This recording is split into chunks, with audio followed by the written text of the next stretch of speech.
তথ্য বিনোদন থেকে শুরু করে পড়াশোনা কিংবা কেনাকাটা, দেশে প্রতিদিন নানা কাজে ৬,৮০০ জিবিপিএস ব্যান্ডউইথ ব্যবহৃত হয়, যা বাংলাদেশ সাবমেরিন কেবল কোম্পানি এবং ৬টি আইটিসি প্রতিষ্ঠান থেকে কেনে আইআইজি অপারেটররা। এরপর আইএসপি হয়ে গ্রাহকের কাছে পৌঁছায় ইন্টারনেট সেবা।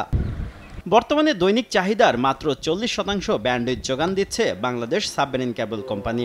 বাকি 60% ব্যান্ডউইথ আইটিসি অপারেটরের মাধ্যমে ভারত থেকে আমদানি হয়। আইআইজি অপারেটররা বলছে, সাম্প্রতিক বছরগুলোতে ভারত তাদের ভূখণ্ডে সিডিএন সার্ভার স্থাপন করায় এখন আইটিসি কেবলের মাধ্যমে দ্রুত ট্রাফিক সরবরাহ করছে। আবার সাবমেরিন কেবলের প্রতি এমবিপিএস ব্যান্ডউইথ কিনতে খরচ যেখানে 220 টাকা, সেখানে ভারতীয় ব্যান্ডউইথে খরচ প্রায় 100 টাকা।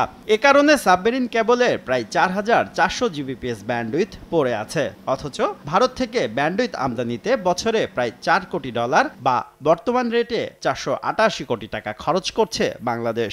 এ অবস্থায় সংশোধিত আইআইজি লাইসেন্সিং গাইডলাইনে ব্যান্ডউইথ আমদানির সীমা 50% বেঁধে দিয়েছে বিটিআরসি। এতে বছরে প্রায় 60 কোটি টাকা সাশ্রয় হবে।